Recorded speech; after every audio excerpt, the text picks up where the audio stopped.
Every day, our lives are changed by history. We are one people, all of us. Leaders, politics, nobody's ambition is what they block. I have fought a very family. natural occurrence, war, and the world economy. I belong to everybody, and I belong to nobody. Atn covers it all. Atn Politics. Pleasure is absolutely mine to welcome you back to Atn Politics on Atlantic Television Network right here in the big business city of Port Harcourt. And we've been speaking to Mr. Dennis Chooks, a political analyst, and he has been giving his own opinion on current affairs concerning the political landscape of Nigeria. And to crown it up, we'll have to go to other two different topics for discussion today without much ado. Former Vice President of Nigeria, Atiku Abubakar, has voiced his concern over increasing interference of state governments in the process of enthroning and dethroning traditional rulers. This comes after the Kano State Governor played power to have the Kano Emir Ado Bayero deposed and reinstate Sanusi Lamido Sanusi. Recently, reports have also planning to dethrone the Sultan of Sokoto. In a recent statement shared on social media, Atiku emphasized the critical role traditional institutions play in Nigeria's governance and the need for their protection from arbitrary state actions. Yeah, Mr. Dennis. Yeah, we see the traditional institution as per se, if there is to be one, the fourth tier of government. After the local government, you get to the traditional government. Some of those tools have been in existence since time immemorial. Most of them even before the independence of Nigeria. Sure. Albeit, they are still under the tutelage and sovereignty of the states and local governments. The federal government does not participate actively in enthroning or dethroning traditional rulers per se. Traditional rulers are seen as the arm of government that is closest to the people. Mostly those that come from those same terrains that he governs, because both the indigenes and non-indigenes are covered under his tutelage. So, with the institution being threatened, as it was in Kano State recently, and also rumors concerning although Sokoto State government has come to debunk it, that they do not have any, there are no plans as such of dethroning the Sultan of Sokoto. Even in Rivers State here, the chairman of the Traditional Rulers Council was removed because the present governor didn't feel comfortable with him and replaced with another. Although he wasn't removed from his throne, but he was removed as the chairman of the council of traditional rule. Do you think that there is undue local and state governments in the traditional institutions? Okay, the Nigerian system, I think from the origin of African culture, we play respect and allegiance so much to our traditional rulers. I think growing up, we respected our kings, those traditional setting, more than even the state and the federal government. Yeah. You know, when the king is coming, you see this, you know, everybody's anticipating. Yeah. There's this loyalty, there's this, you know, reverence, you know, to this the monarch. But as time went on, I don't know what happened to Nigeria. Everything we now begin to see state government interfering. There was a time that even in this state, the past governor was even telling one, I know you sit down there. I was like, come on, this is a traditional ruler. Even if just like maybe for example, I finished and the president happened to be my classmate. But the moment he is elected as a president, I don't just see him as a classmate. I see him now as my president. So it is all with all sense of responsibility and duty for me to pay him that respect. Exactly. That not just as my classmate now, but as my president.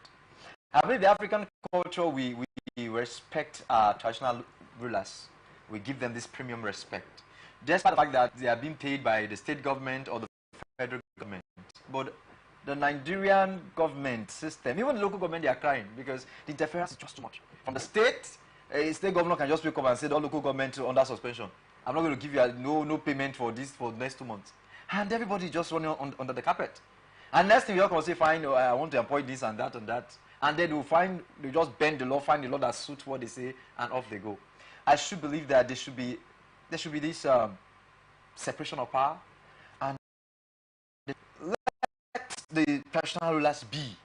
The fact that they are being paid, even the local government, I think they are discussing that on that now, the autonomy of the local government. Let them become autonomous so that they can disperse their duty without fear or favor.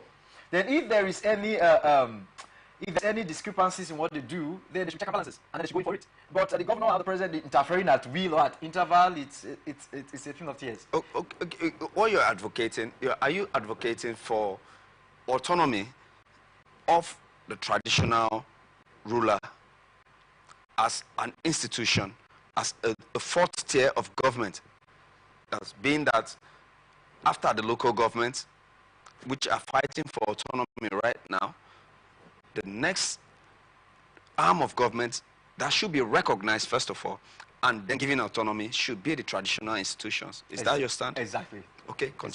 Exactly. So basically, because once the people say this is the leader we want, or through every clan or every community, a process of appointing or electing or whatever it is, the traditional ruler of their community. Yeah. So once the people have said this is the person we are connected, and there's no dispute, although we have some community, and that they are dispute about the throne. Yeah. And once they are not dispute and they have concluded that this is that we want to be on the throne, I think that the government should accept that and then see how far they can work with that individual. Okay. And then work with that individual, not coming again to the throne, except that person engages in things that are against the law.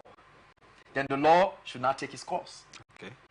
When the person works against the law or disobeys or breaks the law rather, then the law cannot take its full course. Okay. But if the government, this person, I don't like his character, I don't like how he talks, I need to knock him out. It makes everything look like you come in, you knock anybody you want to knock out, kick them out, pick anybody you want, and everything become hanky-panky. Yeah. And even the people who pay no respect to the traditional rulers because they are losing their relevance.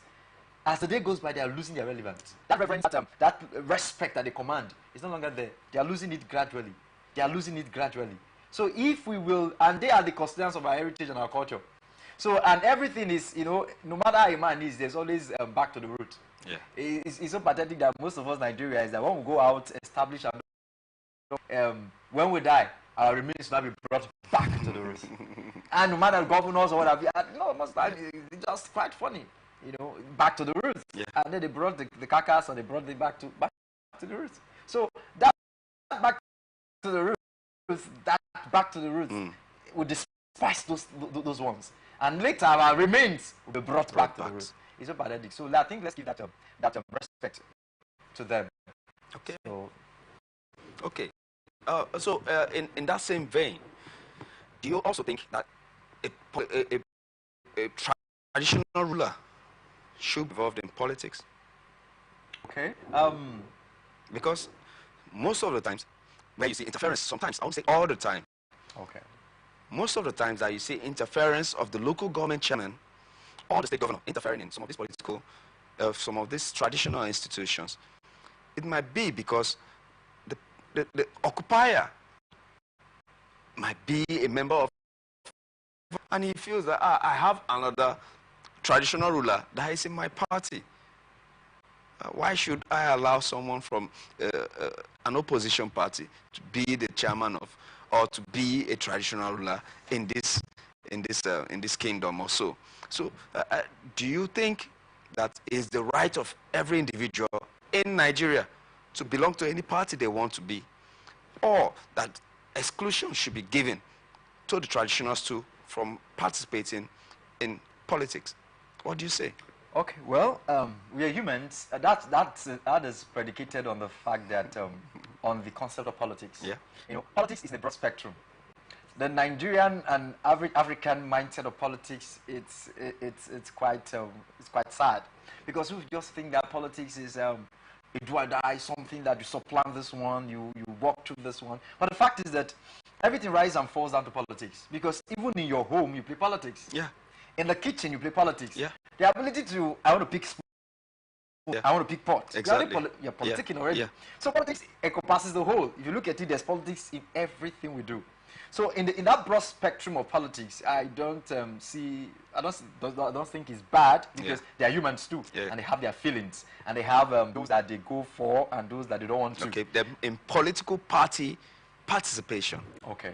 Now, What do you think? what I'm talking about in political party participation, to be fair, so that it will be on, a clean slate, a traditional ruler should be fair, should be plain, and should not really interfere, because if 2 or 3 persons from that kingdom are in rival party and they're coming to you, if you belong to one part, of course, one way or the other you'll be biased. We are humans. So to be on the lighter note, just like a pastor now, for an instance, you pastor of a church and then you belong to OON party, for an instance. And then the members of your church, we have this party, ON, AN, EN, and the rest of them. Yeah. And they are coming to you for blessing. Yeah. And you belong to OON.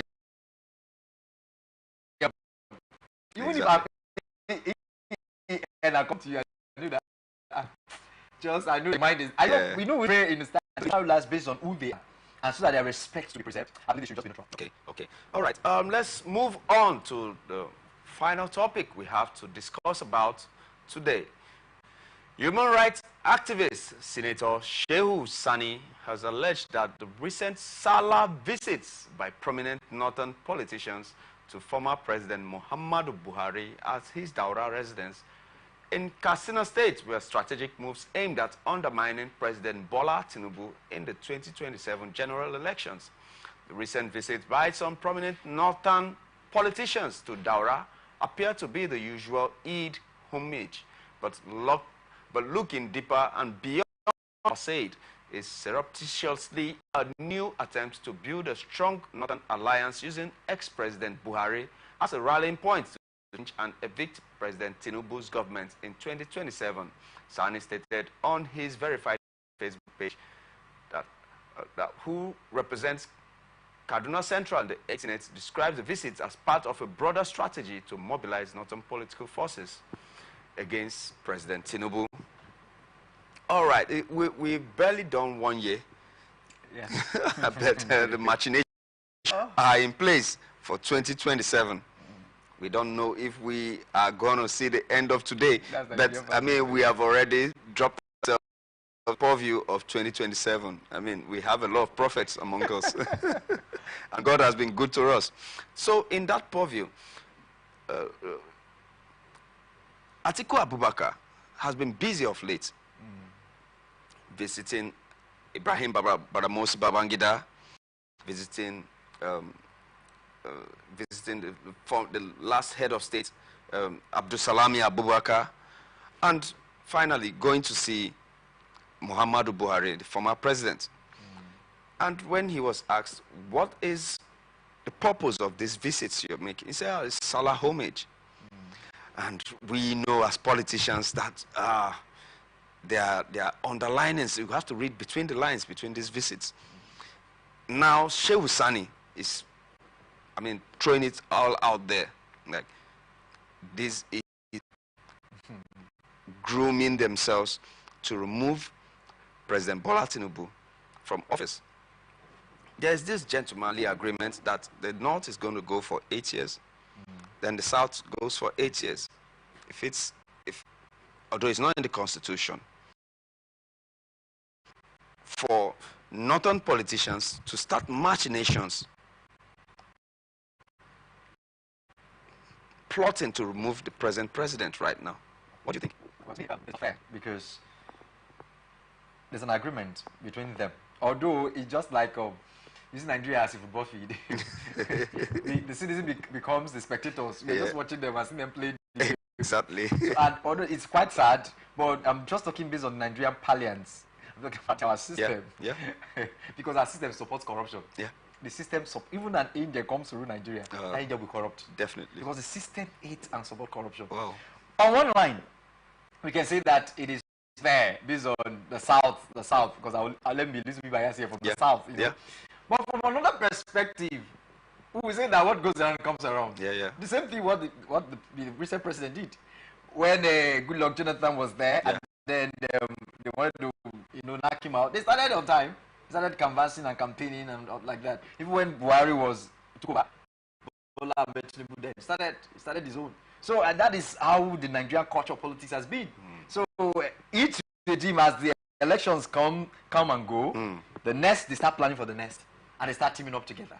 So insofar as the president has worked it and thing and everything to ensure that he got to the seat, so I think he should also brace up to ensure that defeat them. So okay. Do you think that Atiku Abubakar has what it takes to run this country? Well, that's a dicey question because he has not been given that chance to rule the country. So I might not want to hit and knock off his political career. But looking at it from another perspective, okay, let me give some guidelines. Okay.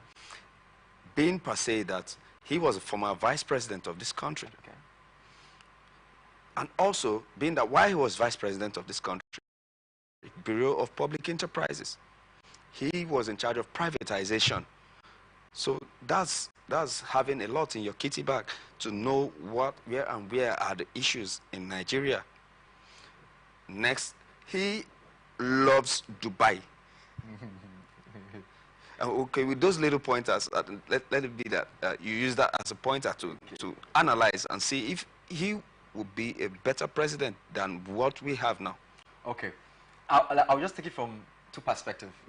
The first perspective is he was a vice president of Nigeria during the time of former President Olusegun Obasanjo. Exactly. And then during the time he was in charge of privatization. And well, quite sad that most of the privatization thing he did was connected to his pockets. And was on that point, there was a time that former President Obasanjo was traveling and Atiku was in charge, and almost every space, every connection had that ambition of go. Yeah.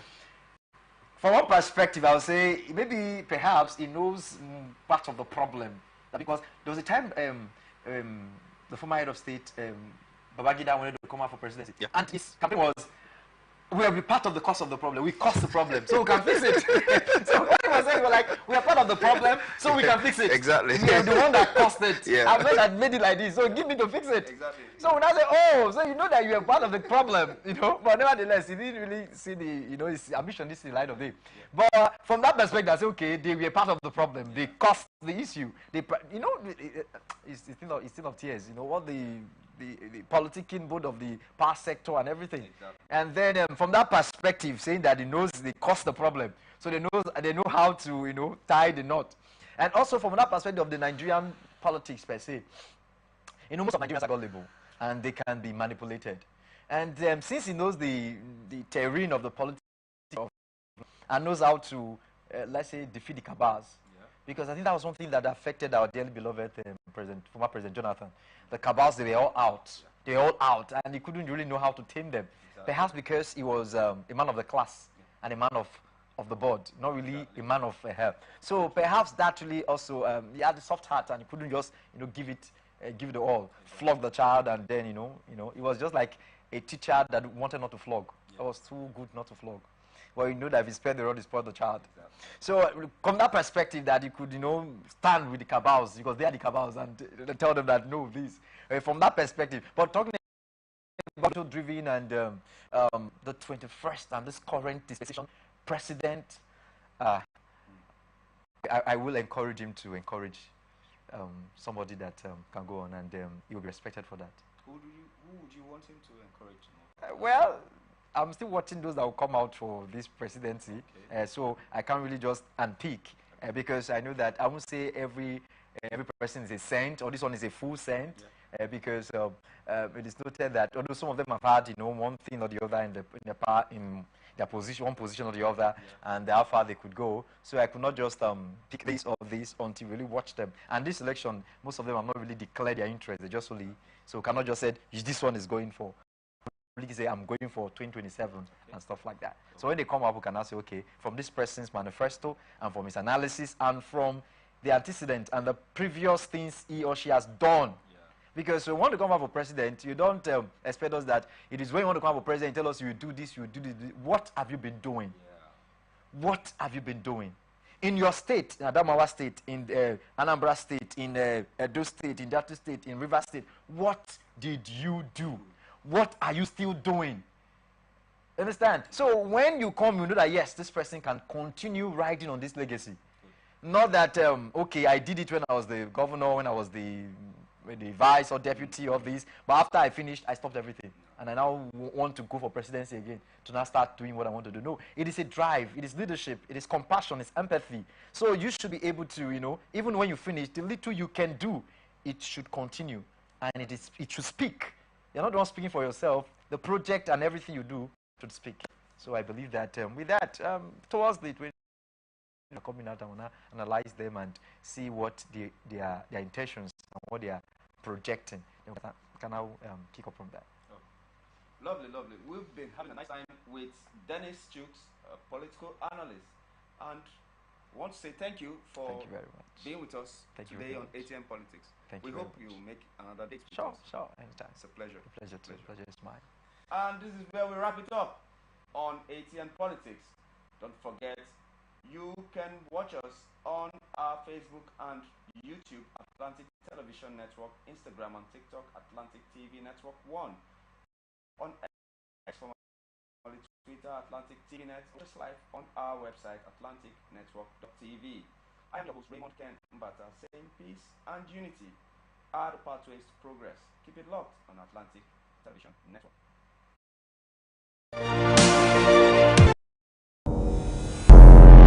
Every day our lives are changed by history. Leaders, politics. Nobody's ambition is what the blood. I have fought a very Natural occurrence, war, economy. I belong to everybody, and I belong to nobody. ATN covers it all on ATN Politics today.